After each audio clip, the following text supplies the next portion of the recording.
Alright, welcome back to 1.4, and this lesson we will be graphing polynomial functions. And before we do that, we will actually review what we did in the past. We graphed two different types of polynomial functions in the past.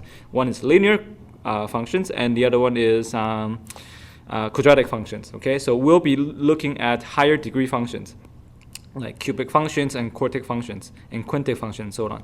And there are some characteristics that they share, so we will actually look for that and help us to graph the polynomial functions. Okay, so first of all, you can see the warm-up questions. There are four quadratics. We are going to match them. Okay, so the first one, we can see that this is in the vertex form, meaning that this P, Q right here, these are your vertex. So in this case, PQ is 1, 2. So remember, it was x minus p, so p is actually 1. So 1, 2 is your vertex. So it could be this one here. Actually, that's only one. So this one has to be A. Okay, that's your vertex. Okay, part B, this is just in the standard form, negative x squared plus 3, which can be written as negative x minus 0 squared plus 3, right? They are the same thing, which means the vertex is at 0, 3. So I think we have two of them that have two graphs that have the vertex of 0, 3. So these two. But here it tells us it's negative. Okay, the coefficient, leading coefficient is negative, which means the graph opens downwards. So it has to be B right here. Okay, the third graph has to be B because that has a vertex of 0, 3, and that it opens downwards. And therefore, I mean, this is the one that's similar to B. This one can be written as x minus 0 squared plus 3. So the vertex is 0, 3. But this time, the leading coefficient is positive. Therefore, it opens upwards. So the first graph is C. And obviously, the last one will be D. And you can tell because these are your x-intercepts, right? So this will have x-intercept at negative 1. And this one right here would be the x-intercept of 1. You can see 1 and negative 1. And because, again, leading coefficient is positive, opens upwards, which matches with this graph right here. Okay, so this is the quadratic function. Now, what we notice is that if we're looking at end behavior, okay, so I'm talking about this end right here, like these ends. These are the endpoints, okay? If it's positive, then it goes from, right, positive, so this is the positive graph, and this one is the positive leading coefficient. The graph goes from the second quadrant to the first quadrant, right? You see, it goes from the second to the first, from left to right. But if the coefficient is negative, okay, if the leading coefficient is negative, then it goes from the third quadrant to the fourth, right? 3 to 4, like the ones in the middle. Okay, we're talking about end behaviors, okay? So that is actually true for all the even degree functions. So not just the x squares, also x to the power of 4, x to the power of 6, x to the power of 8, and so on. Okay, so you can see in the next question here, it says match the graph with the equation here. Notice how this is x to the power of 4, that's the degree here. That's the fourth degree function. This is also a fourth degree function.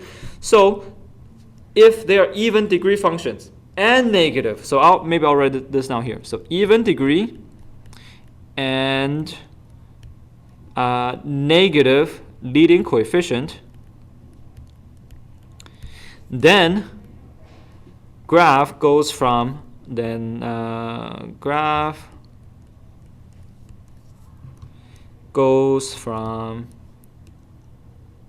Q3 to Q4. Okay, now if it's even and positive leading coefficient, okay, even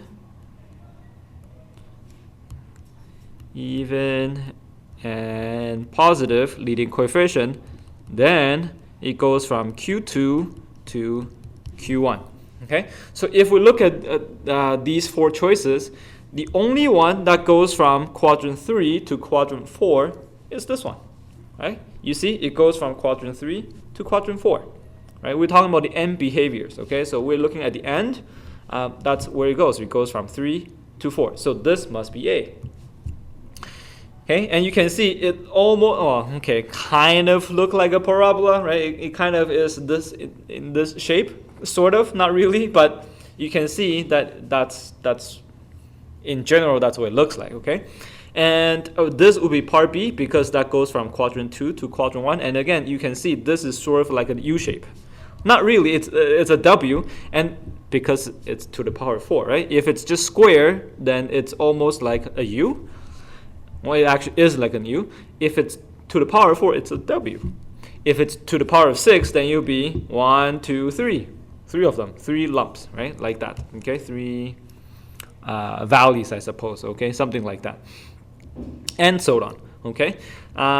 Okay, so that's A and B because we can tell because these are even degree functions and positive leading coefficient, that means the graph would go from 2 to 1. Negative coefficient would mean that it goes from 3 to 4. Okay, now for part C and part D, they are odd degree functions, but not linear, okay? So if you think about linear functions, it's also odd degree. Linear functions, if it's positive, well, that's not a straight line, then it goes from 3 to 1. If it's negative, right, that's negative slope, this would be like negative x plus 1, something like this. This would be y equals like x plus 2. Notice how these are degree of 1, right, so odd degree functions. But if the leading coefficient is positive, then it goes from 3 to 1. If the leading coefficient is negative, it goes from 2 to 4. So now let's look at these two here. Graph number 1 here, or this one here, you can see it goes from quadrant 3 to quadrant 1. So it's like this one right here goes from quadrant 3 to quadrant 1, which means the leading coefficient has to be positive. Now, both of these actually goes from quadrant 3 to 1 because you can see that. And notice how the leading coefficients are both positive. Okay, well, how do I know which one is which? Well, notice how you can see this, you're only making the turn twice. Whereas this one, you're making the turn once here, second time here, third time there, and fourth time there. Okay, so 1, 2, 3, 4. Whereas this one is just 1 and 2. Okay, so because we're only making turn twice, that has to be cubic function. So this is C. This you're making turn 4 times, so it's 1 less than your degree, I suppose. So this will be D. And if you think about this, we're not making any turns here for the linear function because, well, 1 minus 1 is 0. So we're not making any turns. Okay, you can see this is 1 hill and 1 valley here. So you're making the turn twice. So for the cubic functions, you can make turns at most 2 times. For the quintic function to the power 5, quintic functions, you're making a turn once here, second time here, kind of, and third time here, fourth time there. Okay, so that's how you tell if it's to the power 3 or to the power 5. But they are both odd degree functions. And you can see both of them would have leading coefficient to be positive because it goes from 3 to 1. If the leading coefficient is negative, then again, it would go from quadrant 2 to quadrant 4 like this. Okay, so I guess I said a lot of these keywords. The first two, odd degree and even degree polynomial function. So in this case, it just means that the biggest exponent in your polynomial function would be even number, and odd degree would just means that it will be odd numbers. Okay, so this would be like linear. This would be quadratics and quartics and so on. So quadratics, quartics, 6th degree, 8th, 10th, and so on. Odd degree would be linear functions. So these are the ones. So quadratics to the power of 2, quartics power of 4, linear is power of 1, cubic is power of 3, quintic is to the power of 5. Okay, I don't think we have special names for anything more than 5. 6th, 9th, and so on. Okay, so we talk about the even degree and odd degree. Multiplicity, this is something new. Okay, multiplicity of a root. This we talk about. Really, this tells us what happened with the roots. Okay, when we graph the function. Okay, I'll explain to you. Okay, so here's the example, okay? So it says use intercepts to sketch the graph of the polynomial function right here. So what we need to do first is to factor, okay? So I'll let you factor this because you should be able to factor, okay? So I'll let you do that, and I'll pause the video, or you should pause the video. All right, so if you factor, okay, so I use the remainder theorem and synthetic division. I found that the x minus 1, x minus 2, 2x minus 1, x plus 3 are the factors. So if you factor out like this, you would then find the x-intercept to be 1, 2, 1/2, and -3. Again, I got these numbers from the factor, right? So that these are the values that will make each of those brackets 0, and therefore those are our x-intercepts. So I'm going to plot them in. So 1, 2, 0.5, and -3. I can also find my y-intercept by plugging 0 into x. So if you plug in 0 into x, obviously 0 to any power is 0. So that's going to be 0, 0, 0, 0. So you end up with 0 minus 6, which is -6. Notice the constant will always be your y-intercept. Okay, so here are your x-intercepts and y-intercept, and that's all we need, okay? Because to sketch the graph anyways. So what we do now is we look at the degree of this polynomial. It is 2x to the power 4. So this is even degree. Even degree. And the leading coefficient is positive. Leading coefficient is positive. Positive 2, right? So if it's even and it's positive, that means we know that this graph is going to go from quadrant 2 to quadrant 1. So the graph is going to start right here. It's going to go through the x-intercept. It's going to come back up, going through the y-intercept, going through the x-intercept, come back down through the x-intercept, and go back through the last x-intercept. And there is your W shape of your quartic function, right? You see how I use the x-intercept and y-intercept, and knowing that because it's even degree and positive leading coefficient, that's what my graph would somewhat look like. Again, we won't exactly know where the graph will actually make the turn at these maximum and minimum points. That's okay. You will learn those in calculus, okay? But for now, that is the general shape of this quartic function, and that's all we need to know for now, okay? So again, if you want to figure out the maximum min, which is actually very helpful in a lot of applications, you then take calculus next year, okay? All right, so that's the example. Here is a practice for you to try, so good luck.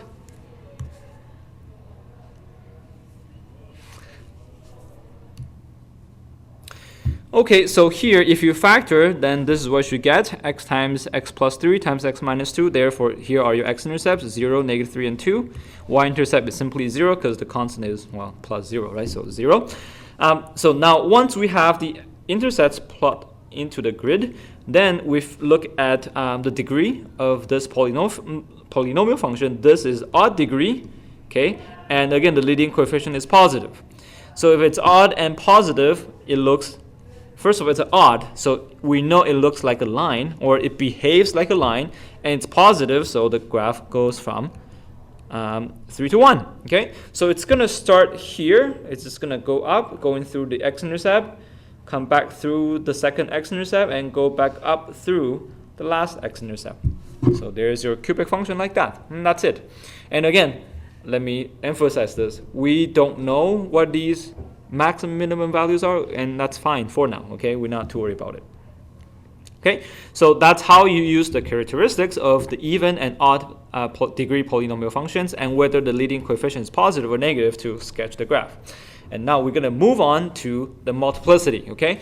So the multiplicity we talk about, it tells us how the graph behaves around that 0. So far, the multiplicity of all these x-intercepts are just 1, okay? So what does it mean? So when is it not going to be 1, right? So here's the example number 2. This is when the multiplicity of that 0 is not going to be 1. So if you do a quick sketch, okay, we see that we have two x-intercepts, namely 1 and -3. Okay, so we're going to have two x-intercepts. We can find a y-intercept by plugging 0 into x. So f of 0 is going to be 0 minus 1 squared, 0 plus 3 squared. This is going to be 9. Okay, so I'm just going to say here's 9. 1, 2, 3, 4, 5, 6, 7, 8, 9. Okay, so maybe not there. 9. 1, 2, 3, 4, 5, 6, 7, 8, 9. Okay, right here. 9. Okay, so now we have two x-intercepts here. Notice the exponent for this x-intercept is not 1. It's a 2. And that this is also not a 1, it's a 2. So we call the multiplicity of this 0 at 1, 2. Okay? The multiplicity of this x-intercept is actually 2. The multiplicity of this root is also 2. Okay, notice how I use the word 0, roots, and x-intercept interchangeably. Okay, they are really just the same thing. Okay, so the multiplicity of these roots are 2. So how does that affect, the way the graph looks like? Okay, so let's actually still continue to figure out the degree and whether the leading coefficient is positive or negative. Okay, so you might think that the degree of this polynomial is 2, but it's actually 4. Okay, the degree in this case is actually 4. And the reason being that if you actually expanded this you get something like x squared and plus blah blah blah. And this one you also get x squared plus blah blah blah. And you're multiplying them, so you get x squared times x squared, which you should get x to the power 4.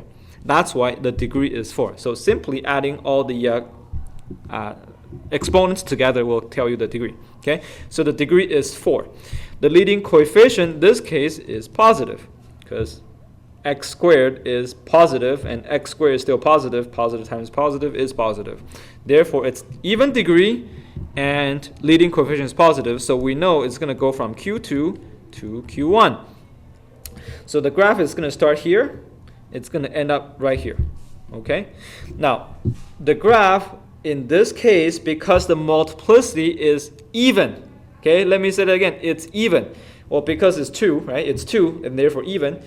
What's going to happen then is the graph will actually only touch the x-intercept and bounce right back.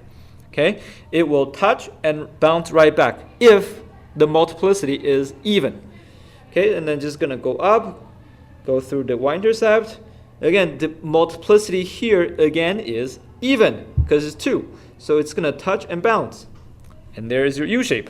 Okay? So again, if it's even, then it's just going to touch the x-intercept and bounce right back. Okay? I'll write a summary later on. Okay? So here we go. How about this one here? So same thing. We are going to draw, we're going to plot the x-intercept of -2. And the y-intercept is 1. The x-intercept is 1. And to find the y-intercept, again, you plug in 0. You should get... what is this?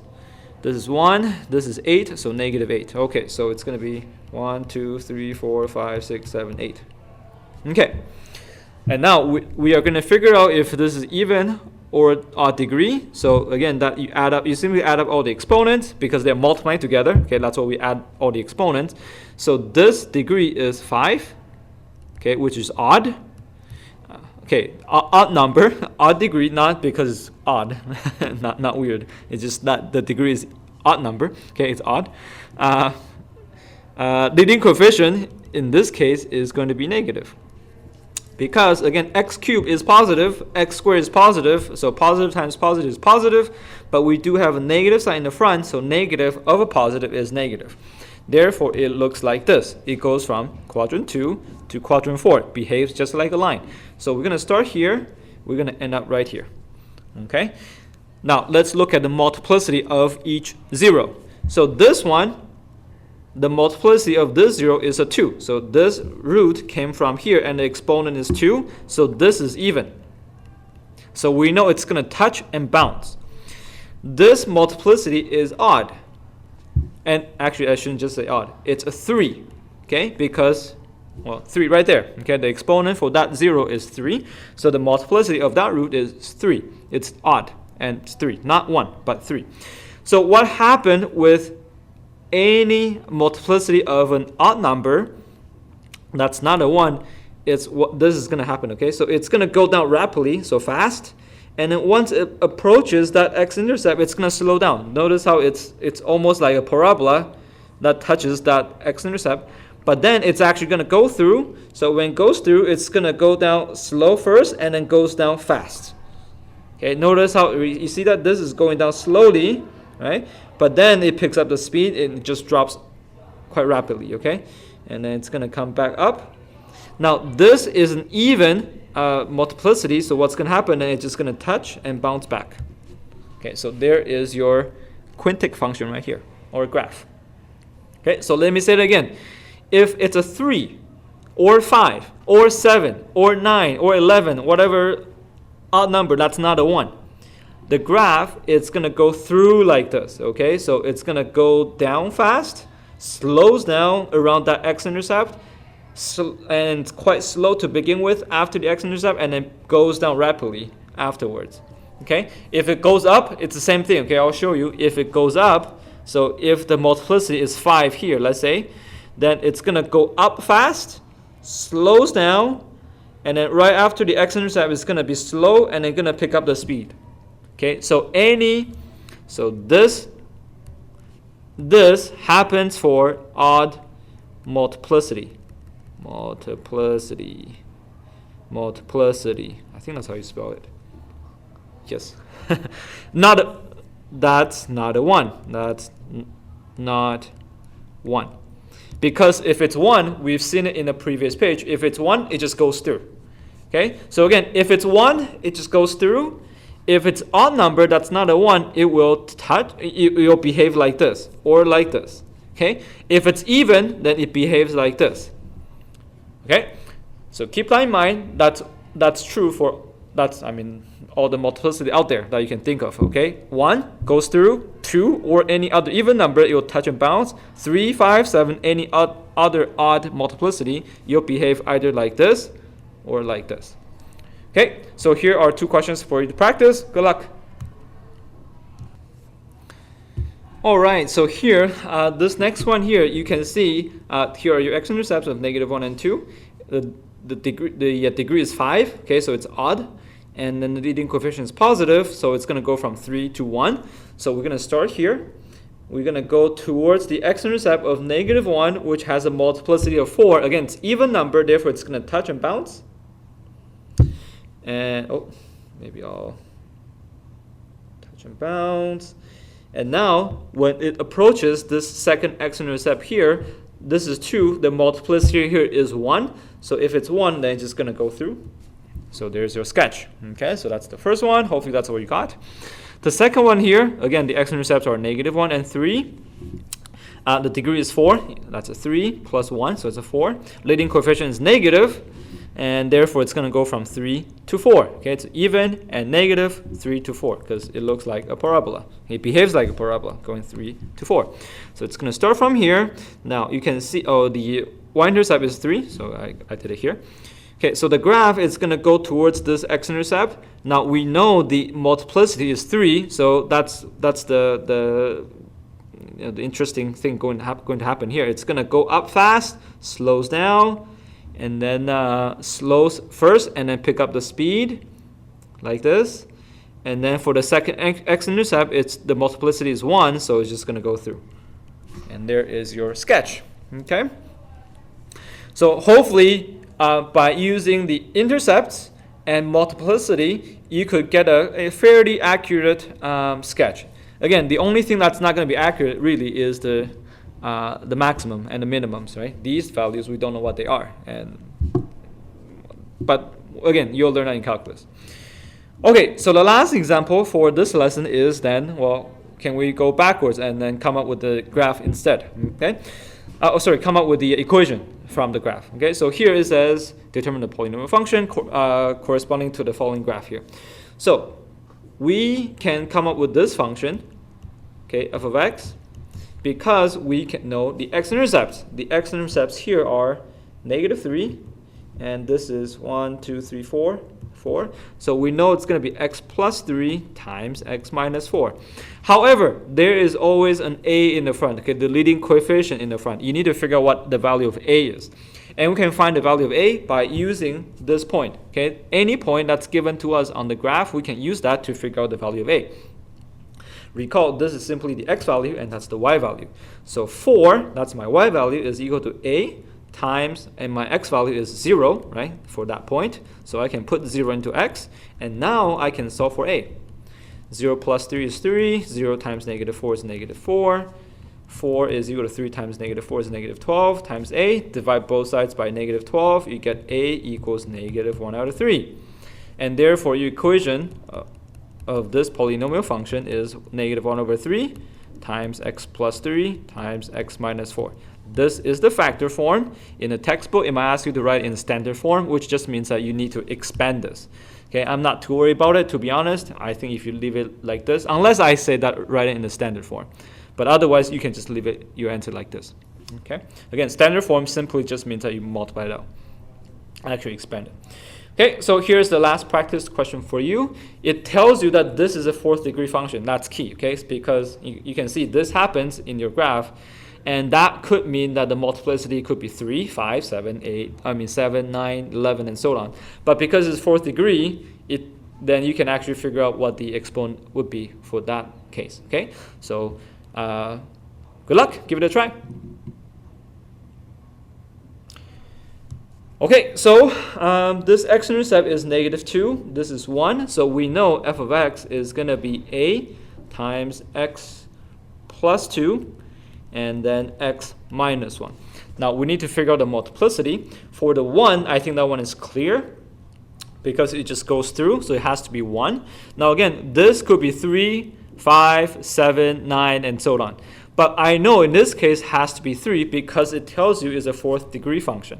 And therefore, if that's a 3, 3 plus 1 is 4. That's exactly what we wanted. If it's a 5, then this will be a 6th degree function, right? So that's how you tell if it's a 3, not a 5, or so on. Okay, so now we can find the value of a, again, by plugging. Doesn't have to be y-intercept, okay? Let me just clarify on that. I know this time it gives you y-intercept, and just like the previous example, but not always. It could be any point on the graph. You could use this point too if you want. Right? It doesn't matter. It could be any point on the graph, and they'll give you the same result. But of course, y-intercept is nice because then it gives us x value of 0. So that's what we're going to do. We plug in 0. You should get, that's 8, negative 8, so negative 8a. So a is 1 over 8. Let me just make sure I didn't make a mistake because I don't want to refilm this video again. Let me see. That's 8, negative 1. Okay, looks pretty good. Therefore, your final answer is going to be negative 1 over 8 times x plus 2 cubed times x minus 1. And that is your final answer. Okay, so that is it for this lesson. Do some practice questions and let me know if you need some help, okay? So hopefully you get used to the idea of multiplicity, okay? So the key is use x-intercept, y-intercept, and multiplicity to graph, okay? All right, good luck.